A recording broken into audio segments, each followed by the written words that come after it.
नरक का मार्ग। मुंशी प्रेमचंद की कहानी। भक्तमाल पढ़ते हुए न जाने कब नींद आ गई, पता ही नहीं चला। भागवत प्रेम में ही कई महात्मा हर दम मग्न रहते थे। इस तरह की लग्न और भक्ति बड़े ही तप से प्राप्त होती है।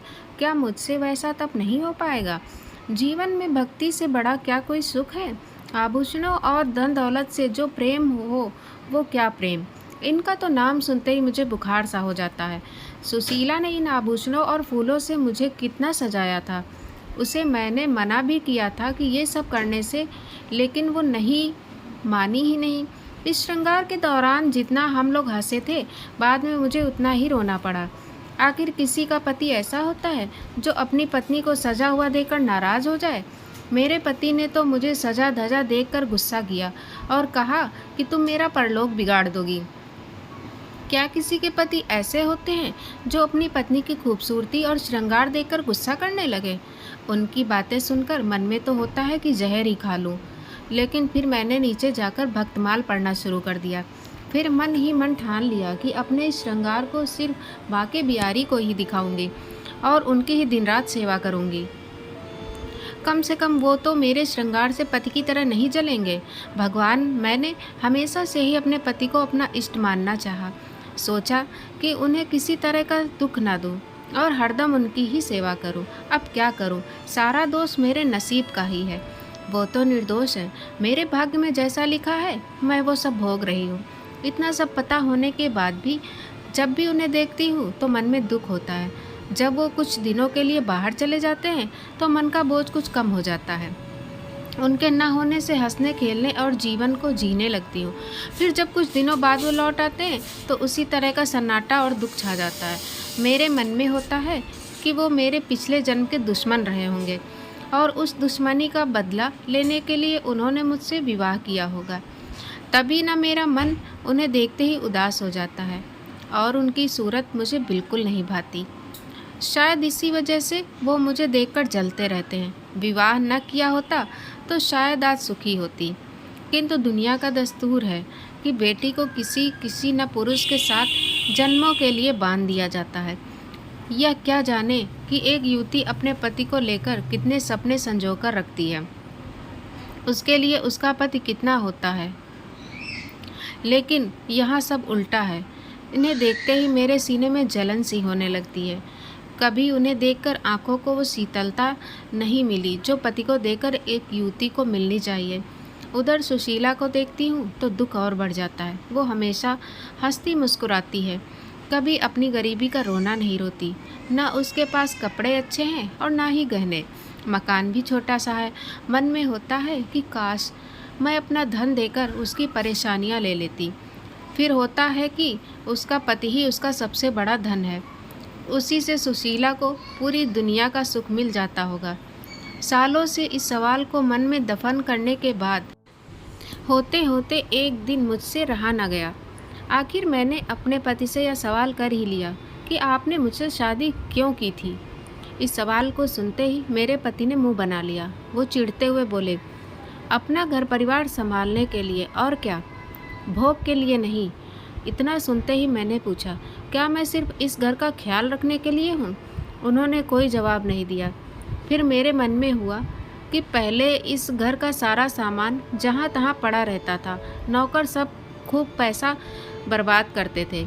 अब मैं आ गई हूँ तो इन सब का ख्याल रखना ही मेरा धर्म है और मुझे यह सोचकर खुश होना चाहिए कि इतनी संपत्ति मेरे पास है। पहले मैं पूरे घर का ख्याल इनके बिना कहे रखती थी, लेकिन अब कुछ नहीं करूँगी। ऐसे घर के किसी भी वस्तु को मैं आगे से हाथ नहीं लगाऊंगी। लेकिन कोई पुरुष विवाह सिर्फ घर संभालने के लिए थोड़ी करता है। उन्होंने ज़रूर ये जवाब मुझे गुस्से में चिढ़कर दिया है। वैसे सुशीला ठीक ही कहती थी कि एक घर महिला के बिना अधूरा होता है, ठीक उसी तरह से जैसे एक पिंजरा बिना किसी चिड़िया के खाली लगता है। मैं समझ नहीं पाती हूँ कि आखिर इन्हें मुझ पर इतना संदेह क्यों होता है। मैं किसी से बात तक नहीं करती और ना ही कहीं बाहर आती जाती हूँ। ऐसे में शक करने की कोई वजह भी नहीं है। क्या इन्हें समझ नहीं आता कि मैं घर की इज्जत और मान मर्यादा के बारे में सब कुछ समझती हूँ? किसी भी तरह की गलत हरकत करने की तो दूर, मैं इसके बारे में सोच भी नहीं सकती हूँ। कभी कभी मुझे लगता है कि आधे से ज़्यादा उम्र निकल जाने पर विवाह करने वाले बुजुर्ग लोगों का यही हाल होता होगा। बेवजह ही अपनी पत्नी पर शक करते होंगे। सुशीला के बहुत बार कहने पर आज मैं उसके साथ ठाकुर जी की झांकी के दर्शन करने के लिए जाने वाली थी। मैं अपने बाल संवार ही रही थी कि तभी मेरे पति कहीं से आ गए। उन्होंने मुझे देखते ही पूछा, किधर जाने की तैयारी हो रही है? मैंने जवाब में कहा कि ठाकुर जी की झांकी आज निकल रही है, उसी को देखने के लिए सुशीला के साथ जाना है। इतना सुनते ही वो गुस्से में बोले कि तुम्हें कहीं जाने की ज़रूरत नहीं है। अपने पति की जिससे सेवा नहीं हो सकती है, उसे भगवान के दर्शन से भी कोई लाभ नहीं मिलता है। उन्होंने कहा कि मैं जानता हूँ महिलाओं को अच्छे से। उनकी यह बात सुनते ही मुझे बहुत बुरा लगा। गुस्से में मैंने कपड़े बदल लिए और चुपचाप बैठ गई। मन में हुआ कि उसी वक्त घर छोड़कर चली जाऊं, फिर देखती हूँ कि कैसे रोकते हैं। लेकिन पता नहीं क्या हुआ कि जा नहीं पाई। उनके मन में हमेशा ये होता है कि मुझे हरदम खुश रहना चाहिए, क्योंकि मैं इतने बड़े घर और दौलत की मालकिन हूँ। मुझे हरदम इनका गुणगान करना चाहिए, लेकिन ये समझते नहीं हैं कि धन दौलत ही सब कुछ नहीं होता है। अब ये 3 दिन से बीमार हैं, इन्हें निमोनिया हो गया है और कितने दिनों से यह करहा रहे हैं, लेकिन मैं इन्हें एक बार भी देखने नहीं गई। सभी घर में मौजूद नौकर उनका ख्याल रख रहे थे, लेकिन मेरे दिल में किसी तरह की करुणा इनके लिए नहीं आई। मेरा मन इतना कठोर नहीं था, लेकिन जिस तरह से इन्होंने मुझे इस घर में कैदी की तरह रखा, हरदम शक किया और एक पल भी सुख नहीं दिया, इसके बाद इनके लिए दया मन में नहीं आती है। मन में होता है कि मुझे दिए गए दुखों का भगवान ने इन्हें दंड दिया है। अगर कोई समझे कि महिला को यूं ही किसी पुरुष के गले बांध दे और उसे किसी भी तरीके से रखे, सो पूरी तरह गलत है। सुना है कि वो अपनी बीमारी का दोष मुझे ही दे रहे हैं, लेकिन मुझे परवाह नहीं है। ये चाहे तो किसी को भी अपना धन दौलत दे सकते हैं, इसकी भी मुझे बिल्कुल ज़रूरत नहीं और न ही लोभ है। होते होते एक दिन वो गुजर गए। आज उनको गए 3 दिन हो चुके हैं। मैंने उनके जाने के बाद चूड़ियाँ नहीं तोड़ी। मैं सिंदूर तो पहले भी नहीं लगाती थी और अभी भी नहीं लगाती। मेरे बुजुर्ग पति के बेटे ने ही उनका अंतिम संस्कार किया। घर के सभी लोग तरह तरह के मुझे ताने देते हैं, मेरे बंधे हुए बाल, लंबे बाल देखकर सुनाते हैं, लेकिन मुझे ज़रा भी बुरा नहीं लगता है। ऊपर से मैं सभी को चिढ़ाने के लिए रंग बिरंगी साड़ियाँ भी पहन लेती हूँ। मेरे मन में होता है कि मैं इस कैद से रिहा हो गई हूँ। एक दिन मैं सुशीला के घर गई। उसके घर में किसी तरह की सुख सुविधा नहीं थी, चारपाई तक वहाँ पर न थी, लेकिन वो इतनी खुश थी कि उसे देखते ही मन में ऊर्जा का संचार हो जाता है। इन लोगों को गरीब और नीच कैसे समझे, जो हरदम मुस्कुराते रहते हैं और प्रेम भरी बातें करते हैं। भले ही यह आनंद पल भर का था, लेकिन इससे जीवन सफल सा लगता है। फिर एक दिन मैंने सुशीला से पूछा कि अगर तुम्हारे पति किसी दिन परदेश नौकरी के लिए चले गए तो क्या तुम उनकी याद में रो रो कर अपनी जान नहीं दे दोगी? सुशीला जवाब में बोली, नहीं, जान तो नहीं दूंगी, लेकिन उनकी याद से हरदम मन आनंदित होता रहेगा। भले ही वो सालों परदेश में रह ले, लेकिन उनकी याद हमेशा ही मुझे खुशी देती रहेगी। मैंने भी कहा कि सुशीला, मुझे भी ऐसी ही खुशी चाहिए जिसके आनंद में हमेशा मैं झूमती और गाती रहूं।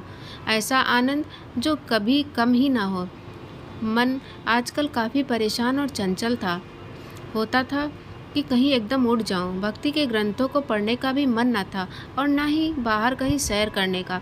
ऐसा लगता था कि मन को पता ही नहीं उसे क्या चाहिए, लेकिन मेरे दिल में अपने पुराने दुख ही चल रहे थे। अब मुझे किसी की भी निंदा से फर्क नहीं पड़ता था। दिमाग में यह बात भी उठ रही थी कि मेरे माता पिता ने पैसों के लोभ में बूढ़े से विवाह करवा दिया और उसने भी सिर्फ अपनी जिद पूरी करने के लिए मेरी मांग में सिंदूर डाला, लेकिन जिंदगी भर शक ही करता रहा। एक दिन घर के सभी लोग सो रहे थे। कमरे में मेरा दम घुट रहा था, इसलिए मैं दौड़कर उस घर से बाहर की ओर भाग गई। तभी मुझे एक बुढ़िया दिखी। मेरे मन में हुआ कहीं वो कोई चुड़ैल न हो। तभी बुढ़िया ने कहा कि किसका रास्ता देख रही हो? मैंने जवाब में कहा, मरने की राह देख रही हूँ। बुढ़िया बोली, अभी तुम्हारे नसीब में मौत नहीं है, तुम्हें कई सारे सुख भोगने हैं। मैंने भी चिढ़ते हुए उस बुढ़िया से पूछा कि इतनी रात में तुम किस्मत की लकीरें पढ़ लेती हो? आँखों से थोड़ी पढ़ती हूँ, अक्ल से पढ़ लेती हूँ। ये काम करते हुए कि सारी उम्र बीती है। तुम्हारे सब अच्छे दिन आ रहे हैं। मैं बस यही चाहती हूँ कि जिसकी जो मनोकामना हो वो उसे मिल जाए। जवाब देते हुए बुढ़िया ने कहा, मैंने कहा कि मुझे कोई धन दौलत नहीं चाहिए और जो मैं चाहती हूँ वह तुम नहीं दे सकती हो। तब बुढ़िया ने कहा, मैं जानती हूँ तुम्हें जीवन में सिर्फ प्रेम चाहिए और मैं यह तुम्हें दिला सकती हूँ। मैं तुम्हें प्यार की नाव में बैठा सकती हूँ। उस अम्मा की बातें सुनकर मुझे लगा कि जैसे वो स्वर्ग से मेरी मदद करने के लिए आई हो। मैंने पूछा, अम्मा तुम्हारा घर कहाँ है? उसने कहा कि पास में ही है बेटा। मैं उस अम्मा के पीछे पीछे चलने लगी। बुढ़िया के पीछे चलते चलते मुझे पता लगा कि वो किसी स्वर्ग से आई मेरी मददगार नहीं बल्कि एक डायन ही है। कहाँ मैं अमृत की तलाश में थी और जहर मिल गया। मैं तो सुशीला जैसा सुख पाना चाह रही थी, लेकिन कहाँ डायन की चपेट में आ गई। मेरी इस हालत की जिम्मेदार लोभी माता पिता और मुझे अपनी पत्नी बनाने के ख्वाब देख रहा वो वृद्ध है, जिसने मुझे अपनी जिद के लिए पत्नी बनाया। मैं अपनी ये आत्मकथा कभी न लिखती, लेकिन मैं चाहती हूँ कि सभी माता पिता ये समझ लें कि पैसा जीवन में सबसे बड़ा नहीं होता है। मेरी चाहत है कि सब लोगों को मेरी आत्मकथा से मालूम हो कि लड़कियों का विवाह यूं ही किसी से नहीं कर देना चाहिए। किसी भी लड़की का गला इस तरह से वृद्ध से विवाह करके ना घोट दे। अब मेरे जीवन में कुछ भी नहीं बचा। सब कुछ सिर्फ माँ बाप के एक फैसले से खत्म हो गया। कहानी से सीख, बेटी का विवाह हमेशा योग्य वर से ही करना चाहिए। ऐसा न करने से उसका जीवन नरक के समान हो जाता है। योग्य वर ना मिले तो सही वक्त के लिए रुकिए, लेकिन आनन फानन में किसी से भी यूं ही बेटी का विवाह ना करें। आशा करती हूँ दोस्तों कहानी पसंद आई होगी। कृपया चैनल को सब्सक्राइब करना ना भूलें। जय हिंद दोस्तों।